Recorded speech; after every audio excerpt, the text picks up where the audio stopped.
I'm really excited to have this webinar here and with my friends from the United Arab Emirates. This is really an exciting moment. Today, at 7 p.m. In the U.S., the peace agreement between Israel and UAE is going to be signed, and it's an exciting moment that we are doing this webinar so close to the moment of signature of this very important agreement. So I'm really excited. I'm also excited because, as I'll tell in a moment, our friends here from the UAE and James and Hisham are with us. Hisham is an old friend of mine. Yes, old friend of mine. For many years, we are really good friends within our network, Grant Thornton. But up until now, we were friends. And from now, so Hisham and myself are good friends for many years. And but we were only friends, and we did not have any mutual business. But from now on, we are going to have lots of businesses from both countries, as you'll see during this webinar. Peace is done. Peace is signed. Peace agreements are signed by countries, by leaders, and but peace is carried out by people. And that's what we are going to do in this webinar, to start doing peace, to start carrying out this peace, because peace is done by people. So that is what we are going to do. And the starting point is going to be in this very exciting webinar. I'll share the screen with you.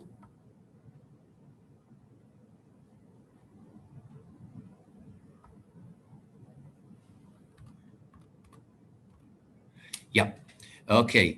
So who is with us? We have Hisham Farouk. As I said, Hisham Farouk is a good friend of mine. Say hello, Hisham.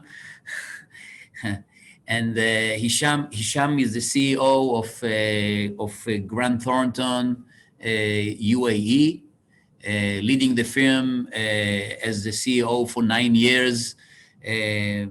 Made a real transformation to this wonderful firm, and he's well known in his country and across the region.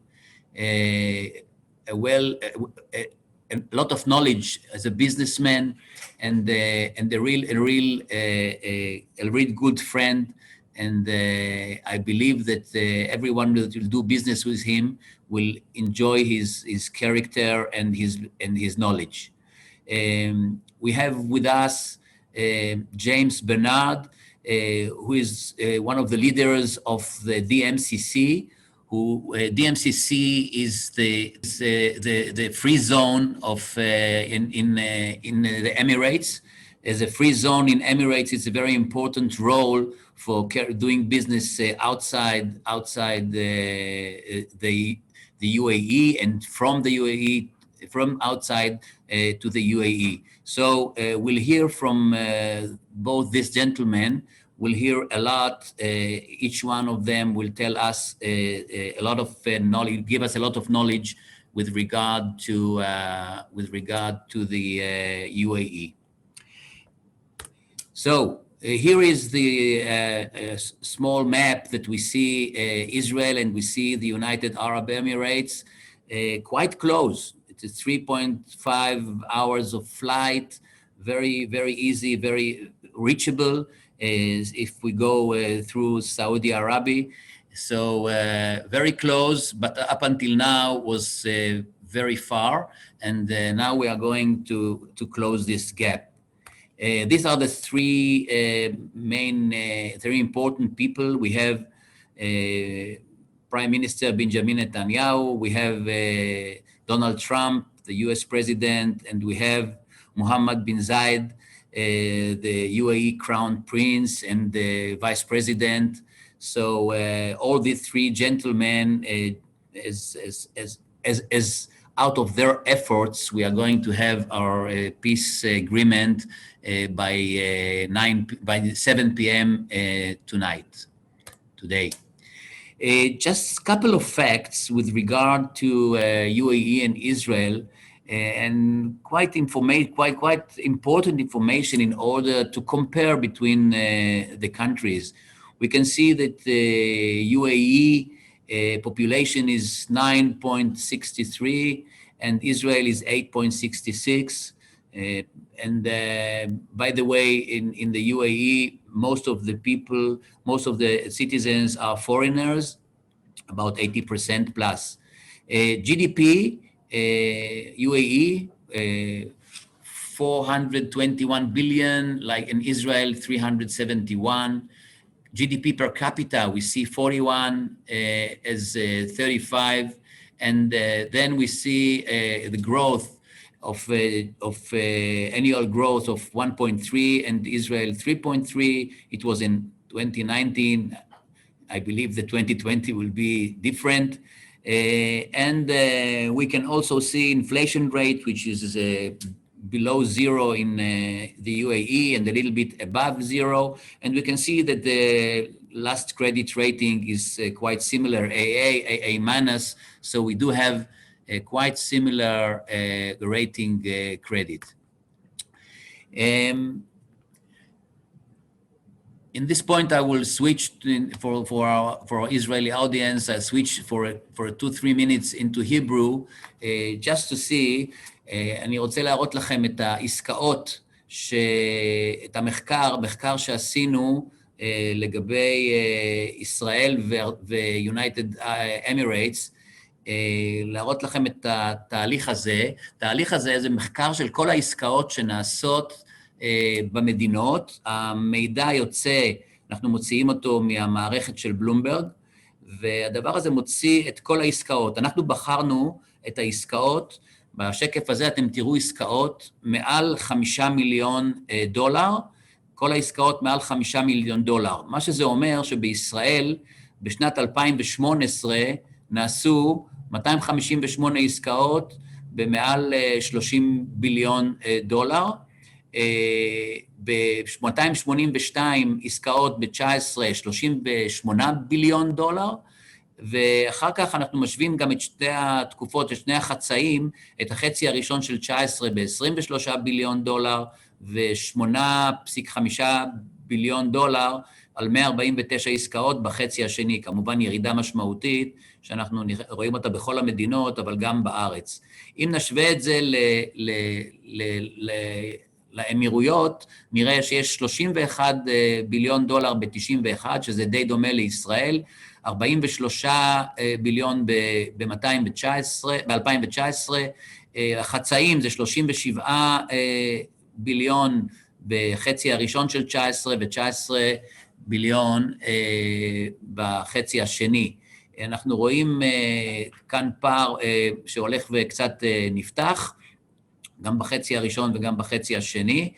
מה שמאפיין, ותשימו לב טוב, אלה העסקאות של מעל 5 ביליון ללא גבול. אבל עצרנו לרגע במחקר ובדקנו את העסקאות שהן עד מיליארד. השקף הזה מראה עסקאות שהן עד מיליארד דולר, ועד מיליארד דולר אנחנו רואים שהמספרים קצת משתנים, שבישראל יש קצת יותר עסקאות, גם במספר הרבה יותר, אבל גם בהיקף כספי, שכן בישראל כמות העסקאות של מעל מיליארד הם יחסית כמות קטנה. למשל בחצי הראשון של 2020 אנחנו רואים שיש רק למעשה עסקה אחת בישראל של 2020, ב-2020 שהיא מעל מיליארד. כך שאם אנחנו מסתכלים, בעצם המסקנה העסקה הממוצעת האמירתית היא הרבה יותר גדולה מהעסקה הממוצעת הישראלית, למרות שמספר העסקאות בישראל הוא הרבה יותר גדול. אנחנו רואים את הפער, רואים את המחיר הממוצע לעסקה בשקפים פה, והמחיר הממוצע הולך ומתרחב, הפער הולך ומתרחב דווקא עם הזמן, למרות שמספר העסקאות בישראל יותר גדול, המחיר לעסקה באמירויות יותר גדול מה שאצלנו בישראל, וגם כשאני מנטרל את ההשפעה של העסקאות מעל $1 מיליארד, אני מגיע לתוצאה משמעותית, גם משמעותית שהעסקאות האמירתיות הרבה יותר גדולות מהעסקאות הישראליות. מה שעולה עוד במחקר הזה, זה שיש לנו בעצם, אנחנו רואים שבאמירויות 70% מהעסקאות הם כשחברת המטרה נמצאת מחוץ לאמירויות. זאת אומרת, הם משקיעים כלפי חוץ. 70% of the transactions have been made with target companies outside the UAE.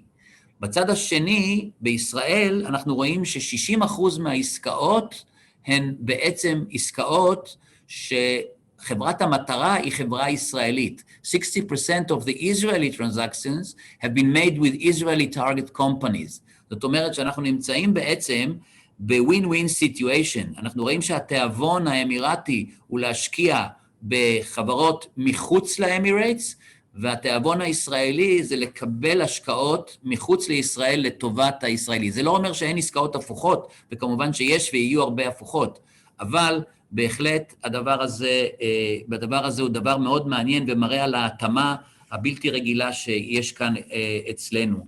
יש פה בהחלט התאמה מצוינת והמון תחומי עניין, מחקלאות ועד טכנולוגיה, ועד השקיה מדברית, והמון תיירות, בנייה, ועוד ועוד דברים שהם מעניינים, שיכולים להיות לשיתוף פעולה מצוין.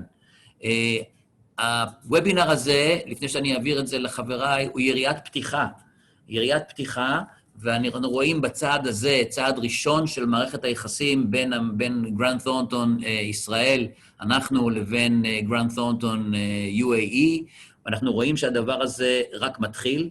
בהמשך אנחנו נעשה וובינר הפוך, זאת אומרת שאמירתים יקבלו את המידע, כמו שהיום הקהל הוא קהל ישראלי, אנחנו נראה קהל אמירתי, לאחר מכן אנחנו נמשיך ברוד שואו של חברות ישראליות, רובן טכנולוגיות, אבל גם חלק אחרות שעשו רוד שואו מול משקיעים אמירתיים.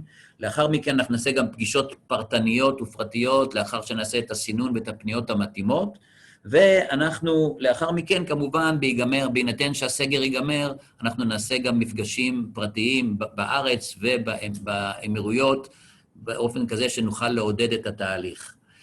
ובאומרי את הדבר הזה, אני אשמח, I would like Hisham, my good friend Hisham Farouk, to start his part in the I'm going to stop share. Hisham, you can start. Mickey, thank you very, very much for that. And welcome everybody. I'm very happy to be here. And just reiterating what Mickey said, I believe this is a very, very exciting time. We're very excited about, today is day 0 of what is yet to come. And like the UAE Minister of State of International Affairs, Reem El-Hashmi, she's actually in the US today. And I don't think anybody said it more eloquently than her when she said this peace treaty is really about starting a new generation of peace and innovation and trade between our people and our countries. So very, very excited to be here and to be here with both Mickey and James and really, share with everybody here more about the UAE and opening that gateway, that bridge that we are here to support in. So I will start now with our presentation. So today really I want to cover 3 key elements with everybody. One is a little bit about the UAE's history, its economy and key sectors. We want to talk about why the UAE and why the investment and what are the investment potentials of the UAE. And then lastly, just to share with you the UAE's future vision and really to show how progressive this nation is and effectively how aligned it is as well with a lot of the key strategies of Israel. So just for everybody to see, really, I mean, if you look at the pictures at the bottom here, I mean, this is not far away. This is really 40 years ago. And this is really how Sheikh Zayed Road is and how it is today. So you will see that there's huge progression that has happened in the last 30, 40 years. Just to give you a background, the emirate is really driven by 7 emirates that came together in 1974. And these were effectively 7 tribes that came and decided to, under one union state, to operate with each other. And that really is, it's a federation of these emirates that came together.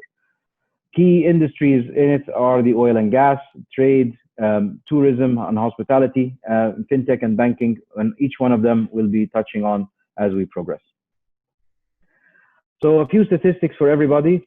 Like Mickey was saying, very similar GDP size. You know, our GDP growth in 2021 is about 1.2. So still there is, you know, an expectation of positive growth even post-COVID. Our GDP per capita ranking in the world is also one of the highest. We have one of the most stable countries at the macroeconomic level, as you see from the World Economic Forum figures. FDI attractiveness, it's #1 in the MENA region, one of the highest competitive areas in the world. And as well in the notion of global readiness, which is a space where the UAE strategy is investing very heavily on in relation to ensuring that there's access to global trade and global investments to take place. And then, of course, you see a healthy central bank with total assets of $113 billion. So this gives you kind of a very high-level overview, a macro overview of the economy. Obviously, the UAE is part of the Gulf Cooperation Council, which includes a number of other countries. We have seen Bahrain has already come forward with the peace treaty, and hopefully many more will follow to ensure that this center of the world is connected even more. Now, many people may not know, but actually the UAE over the last decade has actually pushed very aggressively to diversify from oil dependence. And where we stand today is that actually oil is only 30% of the GDP. And so they've done a tremendous job to really move away from that and not have poor dependence on oil exports. And you will see then the other kind of key areas that generate and have opportunities in industries. Trade, of course, is a very critical one. We have Jebel Ali port is one of the top 10 ports in the world, and it's connected to almost everywhere, you know, accessible from any other ports. Real estate and construction has always been a very key asset and investment driver in place. Manufacturing as well on the back of the port, not only feeding the local economy, but also feeding the pan-regional economy. So we're seeing manufacturing growing further and further. Logistics, again, connected to trade, is a very big industry here. Information and comms through telecoms, that is also fairly big. Financial sector, professional services, both of them are critical assets. And actually in financial sector, what we are seeing is that this is becoming a regional hub as well. So as we progress, I will talk about more what is happening on the fintech side, but we are seeing the UAE becoming a regional center for financial development. Tourism and hospitality, of course, is also one of the key elements. Now, while it is maybe only 2.3% for the UAE, it is about 25% for Dubai itself. So a real key driver for us is the tourism and hospitality, and we can touch on that also as we progress further. Now, some information I wanted to share about the society, the people, and population. Again, as Mickey said, this is the beginning of a very strong relationship that is being built. So you will see the numbers. The population is, yes, 9.63, very similar, like we said earlier, to Israel. But similar to what Nikki was saying is that 88% of our population is actually expatriate. So the UAE is actually one of the most cosmopolitan countries in the whole world, where you have over 200 plus nationalities living together in harmony and operating under this very unified structure. And I think this is really one of the strongest elements and reasons why the success of the UAE has been so far. While it is an Arabic nation, but English is actually the predominant language that is used and used in all the businesses. Very proud to say it's one of the safest countries in the Middle East and effectively the third safest country in the world, which is also for us, it gives part of that communication and sense of community that is being built. 65% of the population is between the age of 25 to 54, which again shows you the future opportunities, that you have a youth population that is very, connected. If you look at our social media numbers, 9.3 million, about 98% of the population are connected on Facebook and Twitter and WhatsApp and so on. So again, you have a very digital based economy, and that's really part of the strategy as well of the UAE government. Almost 70%, you will notice 36 and 35 live in Dubai and Abu Dhabi, where Abu Dhabi is the capital and Dubai is the second biggest state. So 70% of the population really resides in 2 out of the 7 states. Now, if we touch on foreign direct investment, you will see that, if I look at here, the FDI, you will see that it's constantly growing, and it is growing primarily because of the potentials that are seen in the UAE, but also because of the constant government strategy in investing in innovation and growth. And that is actually reflected. If you look here, you'll see that 73% of these investments are actually in greenfield projects, which shows the amount of opportunity that is still in the UAE as it continues to grow and prosper. And the key countries that we have seen for the FDI always have been the USA, China, UK, France, and India. And we'll talk about China in a bit, because there's an agreement now of about $37 billion to be invested over the next 10 years, with 3.5 billion already invested. And I'm sure now with the bridge that is being built, not only through our governments, but even through Grant Thornton and the support from our offices and Mickey's offices in GT Israel, how we can support all of you to continue that growth and investment between our 2 countries. So many people will say, why the UAE? What does it really have to offer? Yes, we've seen the lovely pictures of the tallest tower in the world, the lavish hotels and so on, but what does it really have to offer? And I think for us, there's a lot that many people may not be aware of or realize how progressive this nation really is. First of all is that the UAE has structured itself where you have 100% ownership. Free zones are set up to allow for the 100% ownership. And James will talk more about that when we touch on DMCC, which is one of the more progressive and advanced free zones in the UAE. We have no corporate tax and we have no income tax so far. You never know what may happen. But for the time being, we don't have any corporate income tax.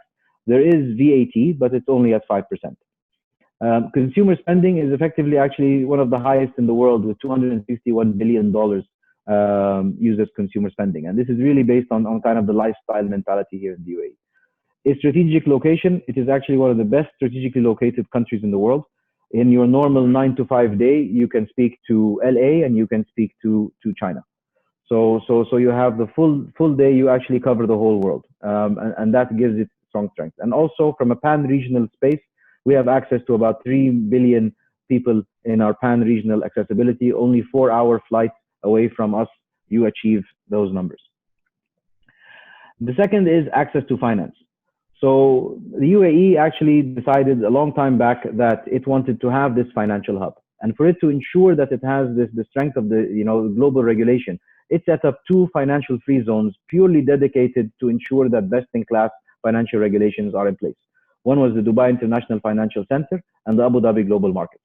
Both of them have world-class financial regulations from a compliance perspective, from a data privacy perspective, and so on. And effectively, actually, Abu Dhabi Global Markets runs under English law.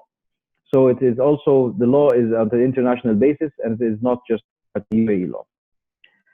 Inside these free zones, we have 394 financial institutions, which include all of the large global banks and hedge funds and private equity houses. We also have 49 local and international banks set up onshore. And I will touch on the difference between the free zone and onshore shortly. One of the things we need to know, and I believe James will touch on as well, but is the initial coin offering, the ICO. As you know, when cryptocurrency came out into the world with Bitcoin, there was huge noise and debate, is this going to take over the world? And we're actually seeing now, post-COVID, that a lot of countries are discussing the digital currency.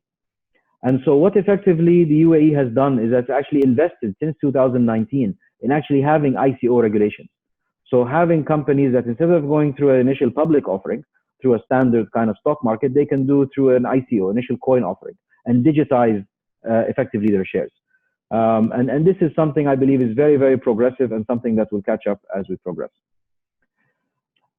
you will also see from an access to finance perspective is that, Abu Dhabi has a $13 billion investment plan where it has identified 50 initiatives that it will invest to expand the Abu Dhabi economy. And these initiatives we will talk about, but they're really focused on the key strategic areas. So agriculture, health, education, space, clean energy, the development of the youth. So many initiatives, and it has these investments in place where it is looking for the private sector that have the know-how and the knowledge that they can support it in its strategy and investment. And then I think the last part here is about the innovation hub. This is actually now a UAE agenda for it to be one of the key innovators of the whole world. And in doing so, it has committed as part of its annual budget $2 billion a year to be invested in innovation, out of which $1 billion will go into R&D.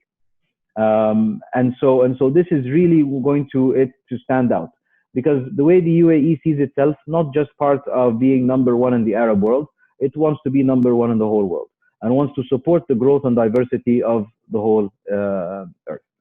And so again, a lot of investments taking place in that. And also you will see, because of the innovation hub and the direction that it is going, it has attracted a lot of startups. So we have the startup ecosystem here is very, very big. And what we're seeing in this process is that, we're seeing a lot of companies, regional companies, where the startups will come and they will establish here, and the investments will come from here. And again, through elements like Abu Dhabi Investment, ADIO, Abu Dhabi Investment Operations, you've got Mubadala, you've got other VCs in the region. They're investing over $2 billion in startups, taking them forward. Okay. So many of you now, as we are talking, may be thinking, okay, how do I really capitalize on this? And how do I really then, use the bridge through the support of Grant Thornton Israel and Grant Thornton UAE, and potentially consider setting up in the UAE? And there are really two considerations for everybody to think about. First is that there is an onshore structure and an offshore structure. The onshore structure was effectively established under the laws of the UAE, which allows effectively a limited liability company to set up onshore and operate across the nation. The only caveat around that is that 51% of the ownership has to be with a UAE national. Obviously, from the legalities perspective, there are side agreements that are put in place. There are, through the audit documentation, showing that management is held by the 49% minority, and this is all approved and accepted in the courts. So it is effectively ring-fenced, but nonetheless, that structure is in place. Dubai was one of the first Emirates to really consider that it wanted to have much greater flexibility and fluidity for the investors and the companies coming in. And so it started setting up free zones. Now, the idea of the free zone is that inside the free zone, you can have 100% ownership. And the 100% ownership comes that you control your business 100%. You have the visas and the residency permits available to you. And each of the free zones is focused on a particular industry. So you will find Jabza, for example, is Jabal Ali Free Zone, which is on the logistics and trade. We have the new e-commerce zone, which is now focused solely on e-commerce companies to, again, develop that progress. Dubai Design District, which is about media and design and so on. Dubai Biotech Zone.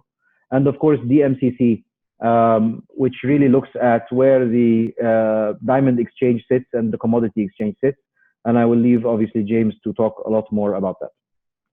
And those effectively how the UAE is structured and how you can set up here and operate in the UAE.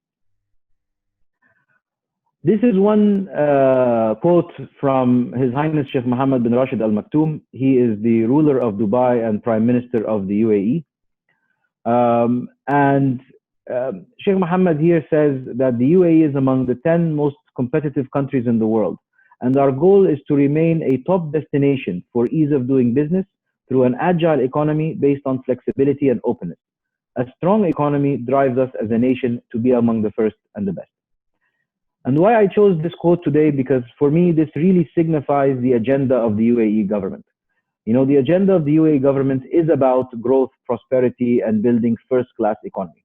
And building a first-class economy that is interconnected with a global platform. And you will see that all the decisions that are taken around that ethos, that particular notion and ideology. So if you look at, based on this, what are the key projects that the UAE is effectively looking at and continuing investing as it moves on? So you'll notice, obviously, Expo 2021, we are all aware that Expo was planned to start this October. Due to COVID, they have pushed it till next year. So we're all very excited about it. I had the pleasure of seeing the Expo site before the COVID lockdown, and it was absolutely stunning. And I think this will be an absolutely game changer to show the innovation from the world and around the world all in one place here in the Expo site that will happen next year. Trade, as I mentioned earlier, there is the Uae China Deal, which is the $38 billion over 10 years. So this is not only an idea that there's going to be an investment from Chinese companies into the UAE, but ultimately what this means is that this offers opportunities for many other companies and many other industries to operate under this structure and umbrella that is taking place. Energy is one of the key fundamentals. While of course we are an oil producer and the fourth or fifth largest oil producer in the world, but nonetheless we have the blessings of the sun. And so, the development of the solar park was critical. So the solar park is in place now with target to generate 1 gigawatt of the electricity from sunlight. I believe they have already achieved 350 megawatts, and these projects are progressing. And then, of course, we have the nuclear energy, which was effectively launched just a few months ago. And so, again, moving away from the oil and gas and into clean energy is as part of a key strategy. Obviously, with technology, very, very high on the agenda. And the idea with technology is that, again, trying to find and position the UAE as the #1 platform for innovation and technology in the world. They have set up the Institute Center for Smart and Sustainable Systems. And this is effectively a center which is where the R&D will be housed. So a lot of the companies that can provide R&D in various industries will be able to establish there and cooperate and communicate together and take that forward. The Dubai Science Park as well. And then, of course, the Technology and Innovation Center in Ras Al Khaimah. So Ras Al Khaimah is a third emirate, which is also very progressive. And just to show you that this is not just centered around Dubai and Abu Dhabi, but actually all the 7 emirates are operating in the same mindset and mentality. Agriculture, again, is very, very critical. And I think it's one of the more interesting industries that will have greater investment in the future. Of course, with COVID, what happened with the global lockdown is that, the trade had effectively halted for a period of time. And the Abu Dhabi government had came up and realized that food security has to be #1 on the agenda. And they had agreed as part of their initiative is that 25% of all the food requirements for the UAE and its people will be developed locally and will be housed in the local silos at any point in time. So they are investing very heavily in this. And they're doing this through agri-tech, and of course, given the temperature and the weather that we have, and through very, very innovative processes and projects. And then lastly, of course, healthcare. Again, a lot of investments in healthcare. We were one of the fastest nations to move into telemedicine and establish centers of telemedicine and actually build a regulation. I think they built it in 3 weeks' time when COVID was kicked in for telemedicine to operate, because the regulation was not there before. And then this will also continue with the biotechnology and research park, which has been developed. All right. Now, this is all fantastic and this is moving on. And I think just to really solidify and re-emphasize, that this future is effectively there.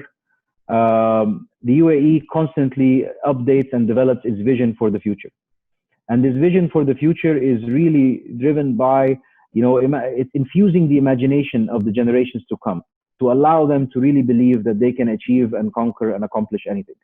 And you would have seen that almost 6 weeks ago, we launched the Emirates' first Mars mission, Probe Hope, which will effectively reach Mars in 2021 and will take a complete picture of the planet and send it back to Earth. And this is effectively going to be used because of their plan in the future to build a colony on Mars.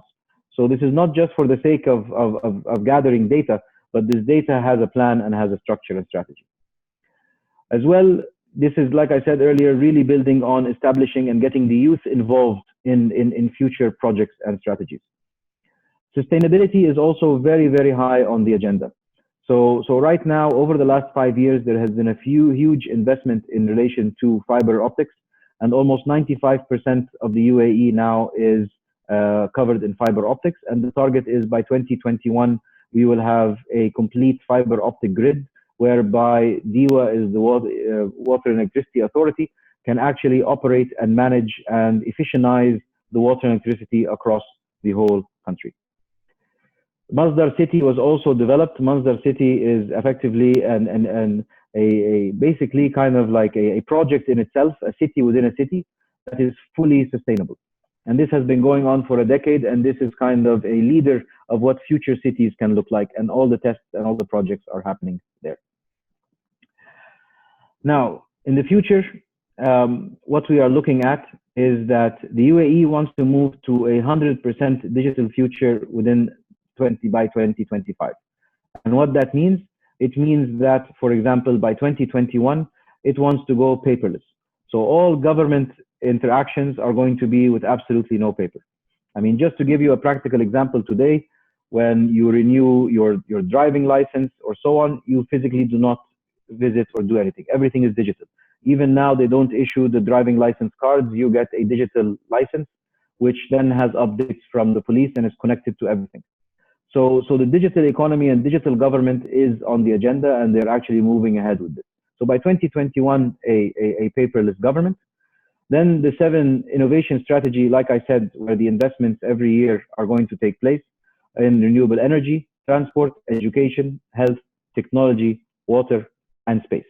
And those for, again, you know, a lot of our listeners today looking at future industries where there's future investment potential or growth potential with you know, a combination of synergies that may happen. These would be the key industries to really watch out for and look at.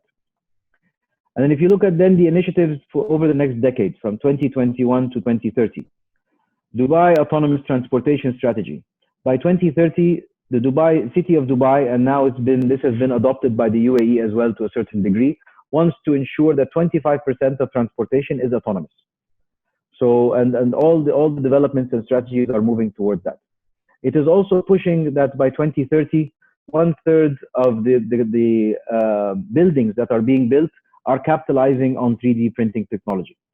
And again, we have actually the first 3D printed building in the UAE. And we are also now developing a platform for 3D printed boats, which is taking place as well. So again, a lot of investment and a lot of thought coming to this, not only through the public sector, but through the public and private sector initiatives as well. And then where the future lies, the target is, of course, to have a clean energy strategy whereby 75% of the energy is going to be generated from clean sources. And that is the agenda to be achieved by 2030, actually. And then ultimately, like we said before, by 2117, so almost 95 years in the future, we plan to build a settlement in Mars. And this for me is a testament on the longevity and vision of the nation here and what it's planning to develop and provide. So I'll close at this, and before I hand it to James, you know, I hope I gave an overview of the country. There is a huge opportunities that can operate in a lot of sectors, like we talked about, from the hospitality and tourism sector, from the agricultural sector, from fintech and financial services, you know, manufacturing, transportation, logistics, so many. And I think there is huge potential for a lot of the countries and the R&D and the developments in Israel and the UAE combined to do this. And we here as Grant Thornton, you know, that bridge is really being built between ourselves to support you and take it forward. And like what Mickey was saying earlier, how there is synergy between both our countries, I'm very pleased to say, you know, such equal synergies between both our offices as well, both being developed 55 years ago and with almost the same history taken forward. So thank you very much, everyone. Mickey, thank you. I will hand it over to James now to take forward. You're on mute, Mickey. Yeah. Before handing to James, some comments, with your permission, in Hebrew. Yeah. שמענו באמת את ההרצאה המאלפת על המדינה המעניינת הזאת שנקראת האמירויות, ובהחלט אנחנו מתכוונים, הישאם פרוק ואנוכי, מיקי בלומנטל, השותף המנהל של גרנט תורנטון פה, פן קנה, אנחנו מתכוונים להיות גשר לישראלים שרוצים להשקיע באמירתים ואמירתים שרוצים להשקיע בישראל. אנחנו בהחלט נייצר את הדבר הזה. בסוף התהליך אני אשים שקף עם מקומות עם הכתובות של 3 אנשים שאליהם אפשר לפנות במיילים לכל שאלה, לכל בקשה, ואנחנו ננסה להיענות לבקשותיכם ככל שתהיינה אל הקשר לכיוון האמירייטס והפוך מהאמירייטס לכיוון ישראל. יש הרבה נקודות שהן שאלות מיסוי שעדיין פתוחות בנושא האמירייטס.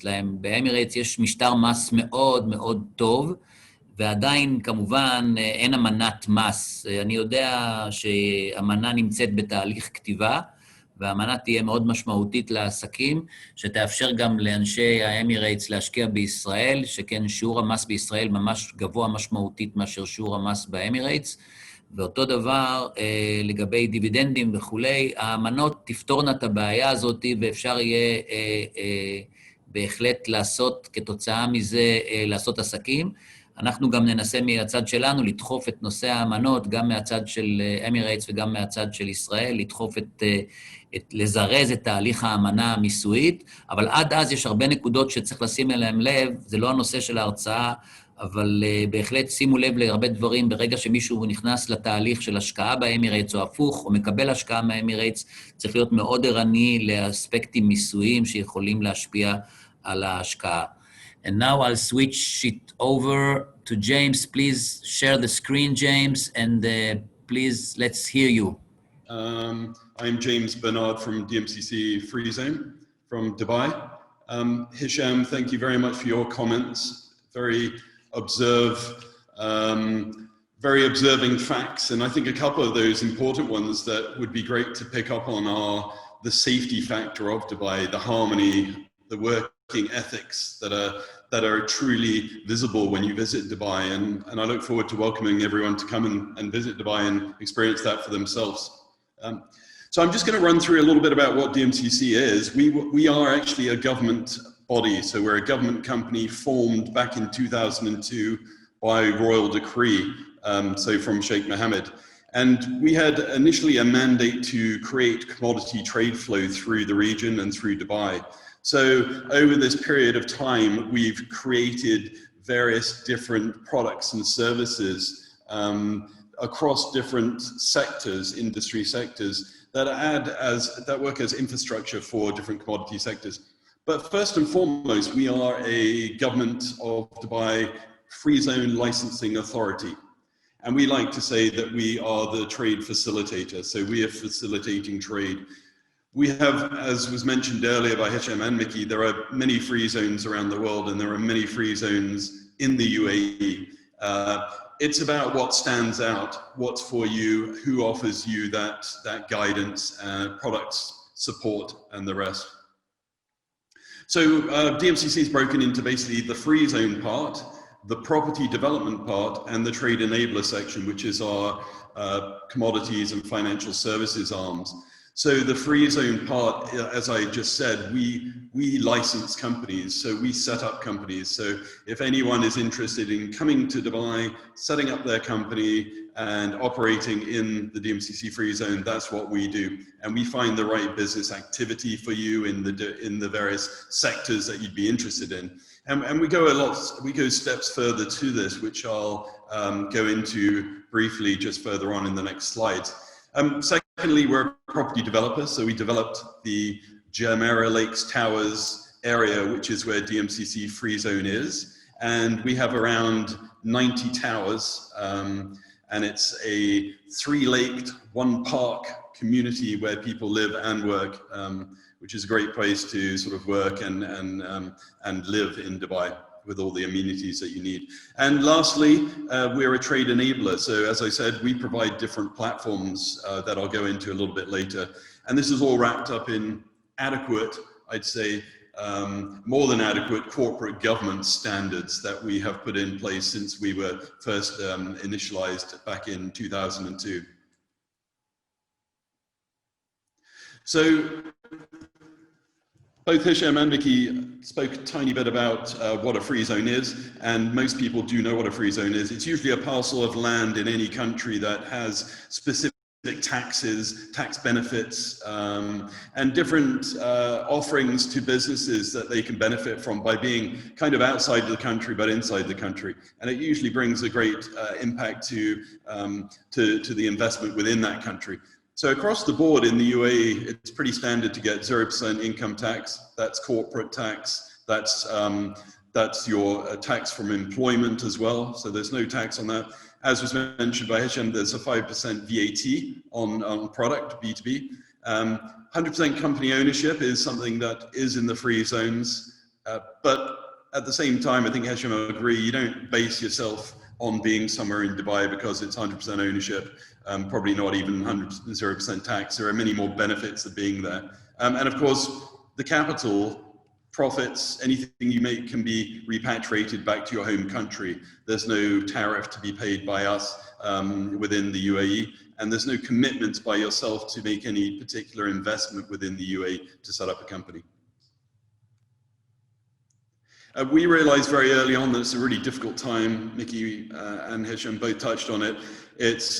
We realized it's not just DMCC, Dubai, the UAE, but the global business impact is huge from COVID. And we acted very early on and to support our member companies, and we've come up with various business support packages which offer big reductions in company fees and visas. And of course, the other important thing is to become completely digital. So we are completely digital. So if you want to set up a company, you can do it from anywhere else in the world that you may be with our guidance, which is extremely important. Obviously, we want you to come to Dubai as well, but that can be arranged later. So I liked Hisham's picture, so I wanted to have one myself as well. So this is our Jumeirah Lakes Tower area where DMCC Free Zone is back in 2002, and this is it today. So you can see the pace of development, and that is continuous. It never stops, and it's not built for nothing. It's all utilized. It all has a goal behind it. On the top right there, you can see the Almas Tower, which was the first highest business tower in Dubai at 63 floors, which is our headquarters. And we welcome you to come there when you are visiting Dubai. So I always talk about DMCC benefits over other free zones. I mean, it's not a hard sell to why to come to DMCC, and it usually is across a lot of different free zones, different levels of these services and products. But in terms of what we have to offer, I think is our reputation, the reputation of DMCC's brand and name being synonymous with your business, being a partner with your business. We have 17,800 companies, all bearing the name DMCC after their company name. And I think it's extremely important to varying degrees of importance, depending on what sector, but we see a lot of commodity companies benefiting from it. The other thing is our central location. It's second to none on the trade corridor down to where Expo 2020 is going to be as well, and an equal distance to both seaports and airports. But I'd say the most important thing for us is our connectivity with our member companies and giving them the opportunity to meet the marketplace, meet the surrounding marketplaces, and network, because your next business partner could be right next door to us. So a few things that we do differently in terms of connectivity and business programs. We offer international partner connections. We have our own magazines and publications where we keep you updated on what's going on. We have Knowledge Series, which is basically educating companies on how to do various parts of their business so that not everyone's an expert when they come in. So we try and add these various services. We have 3 incubators. So we are home to Google for Entrepreneurs, so Google for Startups. It's a Google Tech Hub. It was the first in the MENA region. And we have two facilities from them. It's under a company called Astro Labs. And they're an incubator accelerator, and we've done, I think we've now had about 150 companies coming through them, and they are for online tech startups, really. And we also have another incubator accelerator called Nook, which focuses something similar to what you were saying, also on health and sports. We're also in contact with all the different business councils globally, so we can connect you with other different countries once you're in Dubai. We see a lot of demand for that.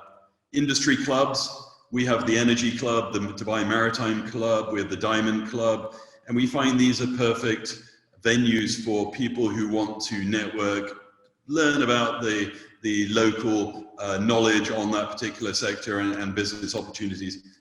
And of course, we have our online business directory, which is open to everyone.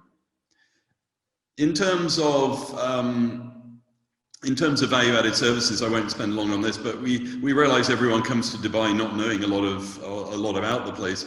So we've used our buying power to bundle together a lot of different products and services, from banks to insurance companies to recruitment companies, and we found the ones that work best for us and give us the best price that we can pass on to you. So it's another sort of value addition that DMCC likes to talk about. We have, as I said earlier, our numbers are always changing, but we have around 17,800 companies, member companies now in our free zone. We're pretty much the biggest one in the Middle East and probably the fastest growing one globally. We have around 64,000 employees from those member companies, and we have about 100,000 people living and working within the DMCC free zone, the JLT area. And therefore, we've developed it so that we have hotels there, we have these incubator accelerators, we have parks and retail, and we're on to our next project, which is Uptown now, which I have a slide on as well. Visas, it's an important one for everyone. I think for me, it's one of the simplest processes there is in most countries out there. It's when you set up a company, you get a trade license, and after that you can apply for a visa. You can apply for visas for your dependents and of course your employees. And the only prerequisite is to be in the country every 6 months. So we know people travel a lot, so there's no point in being anything different from that. And of course, friends and family can come and visit on visit visas anytime. Business sectors, I know this is an important one to many. You think, well, okay, well, why Dubai? It's not just about Dubai, I like to say. It's about the surrounding region. It's about Africa. It's about Asia. It's about Europe. It really is a hub for a lot of businesses. And they like to be here because of many of the points that were brought up before: the safety, the standard of living, the diverse marketplaces, the access to these surrounding Middle East marketplaces is huge. So we see a lot of, obviously, professional services here, but technology is growing. The health sector is a huge part of the economy, and telehealth is something which is growing quickly, and especially over the COVID time, as Hisham mentioned, the government has leapt into this mode of development and has written regulations across various sectors to help the technological advancement of those sectors. Of course, we have all the commodity sectors, gems, precious stones, and DMCC is central to that. But of course, we're also home to all these other delightful industry sectors that we have here.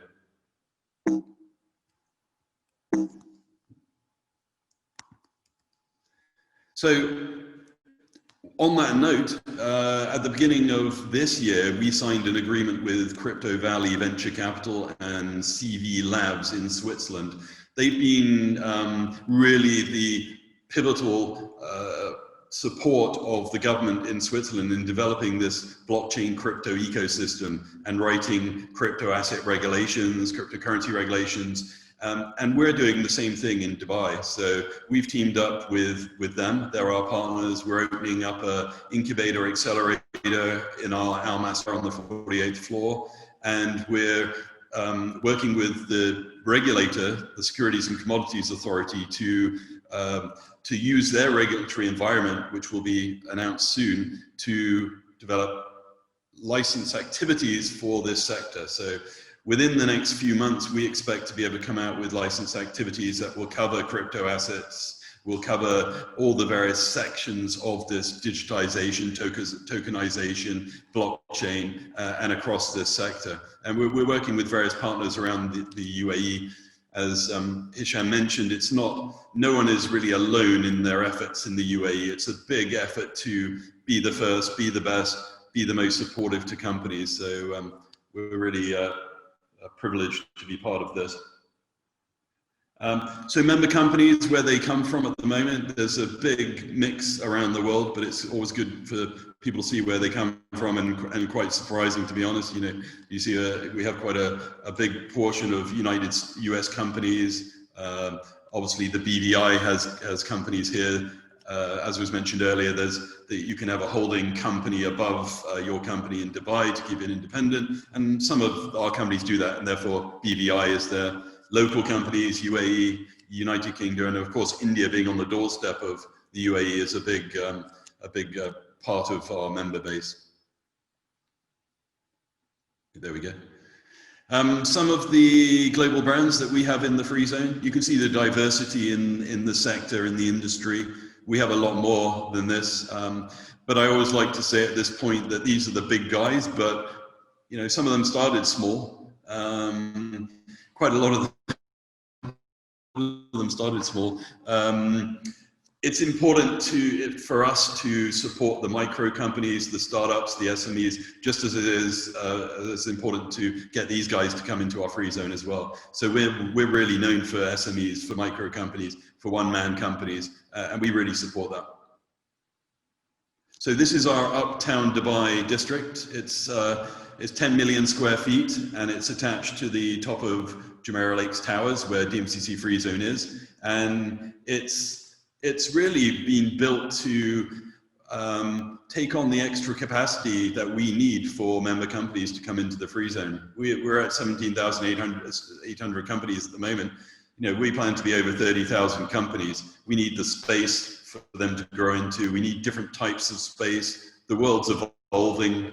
We have to look at, you know, technology and the best use of space that we have. So it's been designed by, of course, very famous Gordon Gill and Adrian Smith, and this is something where I think we're up to about level 20 something on the first tower at the moment, but it's something to see. And we also have investment opportunities in this space as well. So for those real estate investment individuals out there, it's probably something very interesting. So DMCC is really known for, in addition to its number of members and advanced services, it's known for commodities globally. So we are home to the Dubai Gold and Commodities Exchange, which was the first derivatives exchange here. So you can hedge your product, whether it's gold or silver or currencies, you can hedge it. We're home to the Dubai Diamond Exchange. So along with Tel Aviv and Antwerp, used to be Hong Kong, it's struggling a bit, but these are the centers of actual marketplaces of diamonds these days. We built facilities to provide infrastructure to companies such as TradeFlow.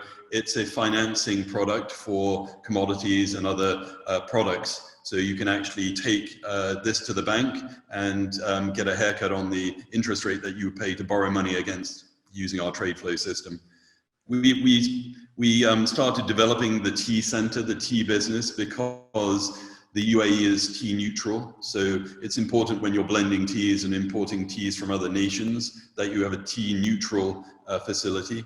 And now Dubai, the UAE, is the largest re-exporter of tea in the world. So when you come, if you're interested in tea and coffee, we can show our facilities, which are pretty spectacular. The coffee center is the latest in our range of offerings, and the coffee center is based on the need for companies to be able to roast coffee in Dubai, bring the shelf life of the product to a longer period of time, and make it accessible for those smaller traders who are able to then roast their coffee. So it's roasting, packaging, all of those facilities are in one place, and it's really to put Dubai on the map for tea and coffee.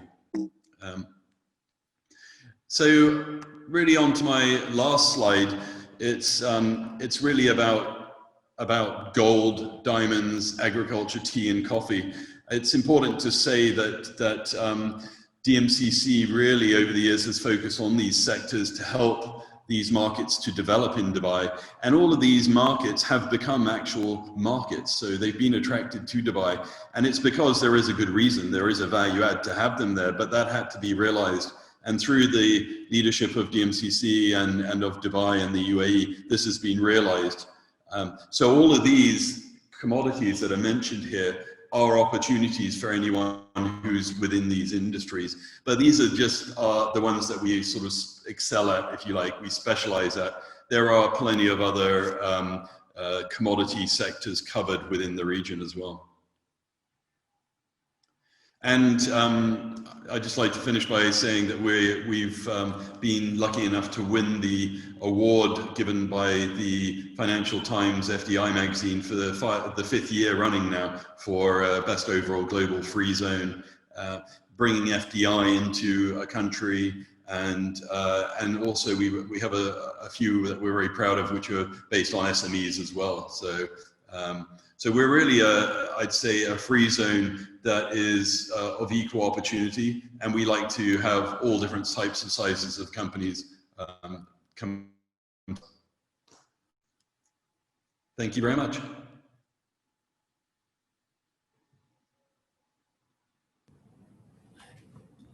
Can you stop share? Oh, okay, good.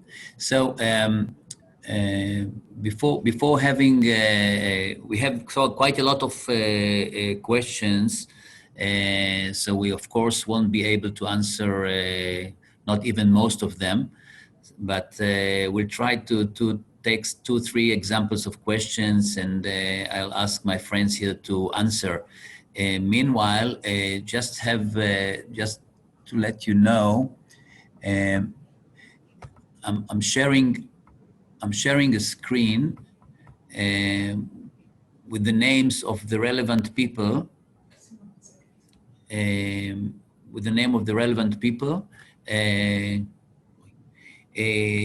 can approach rather myself, Mickey Blumenthal. You have here the email and the phone number. You can approach Nir Yeni. He is our international partner. You have as well his email and the phone number in the office. And you can approach Gali Aron, our manager, marketing and business development. So each of these people, I'll let you have this slide for a moment. You can write it down if you like to know the names. I'll just try to catch up the 2 or 3 short questions. I'm not sure that they are so short, but the first one, Hisham, question, how do you see the nearest challenges in the Israel-Emirates business relation? What top business area in Israel do you think are of most interest for Emirates businessmen? All right, thank you, Mickey. So look, I think from my perspective, it's really about, a mutual education prospect. For many years, of course, I mean, we have not had the dialogue or the relationships or understanding of the dynamics of the economy. And I think, so for me, what's most important now is how do we accelerate the knowledge of understanding the dynamics of each of our economies. And once we are able to do that, I think there is huge potential of mutual collaboration and investment. I mean, one of the key elements would be the hospitality and tourism. So within the hospitality sector and the tourism sector, I think there's a lot that can be offered. Agriculture and agri-tech, I think, is another key industry that can be done. The third will, of course, be in technology in general. So within the startup ecosystem, whether it is looking at investing into Israeli startups or whether capitalizing on the R&D and having joint R&D initiatives, and potentially even building maybe a cross-border startup that will become, and go list on the New York Stock Exchange one day. So I think for me, those are the key areas where I believe there can be a lot of work, and particularly, of course, in the startups, even the fintech area, because this is a very interesting progression, particularly post-COVID, that would be very important for the world. What about, take another question,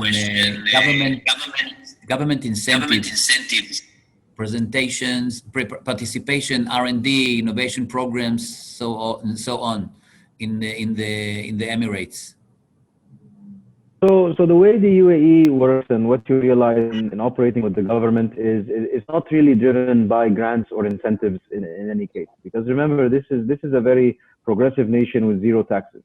And so the idea is that while the government has the initiatives and investments, it is really driven by what can be offered. So the intention is that if, for example, you, and I saw one of the questions is, a startup in biotech will be able to raise funds.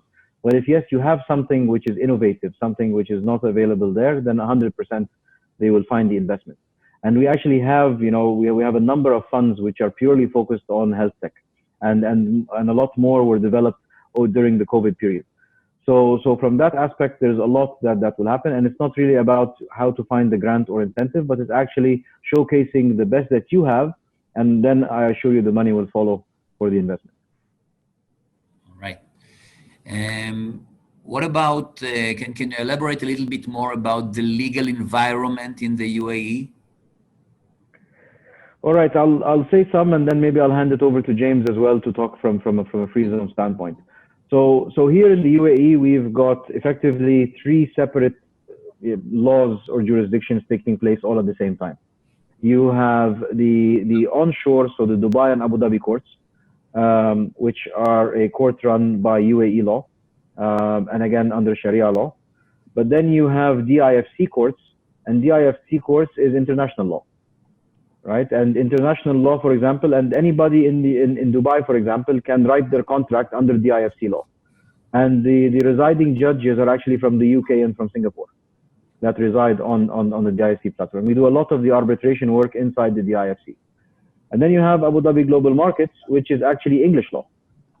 So this is standard English law, maritime law. So again, very clear, very understandable. So there's actually options for anybody who wants to operate in the UAE under which law and jurisdiction they would like to operate under, as long as it's mutually agreed by both parties from the contract. James, would you like to add something to that on DMCC and how that operates? Yeah, thanks. So we get asked that question a lot by trading companies and other companies alike. You can obviously put into your contract, and we have an agreement with DIFC courts that you can actually use those courts under your DMCC contracts. So for trade disputes and everything else, you can actually decide which law you're going to use outside of the UAE. In terms of wills, you can also use the DIFC wills. They actually have an inheritance planning structure. So a lot of our company shareholders, not our company, but member company shareholders are doing that these days, just so that they have clarity in succession inheritance planning. And of course, as I mentioned in my presentation, there's also quite a lot of companies who put a vehicle above their existing business, be it in ADGM, they have a holding vehicle structure, similar to sort of British Virgin Islands, who have the same as well. All right. Okay, I think this was the last question that we took. I would like to tell all the participants that we have this on Facebook Live, so you will be able to see all this webinar on Facebook even later on. So I would like to thank my good friends Hisham Farouk and James Bernard for participating in this really exciting moment on the webinar with us. I would like to thank all the hundreds of participants that were with us. I would like thank you for your questions. Thank you for participating. I hope this is only the beginning, and I know this is only the beginning. Those who wants to receive the presentations, please send email to one of the addresses that I've told them, that they put on the slide. So whoever will send us the a mail will get the full presentation that we're here. So thank you very much, James. Thank you, Hisham. Thank you all the people that participated, and salam alaikum. Thank you, Mickey, and thank you for arranging this. Thank you, everybody, for attending. Thank you. Thank you very much. Thank you, Mickey. Thanks, Hisham. Thanks for having us.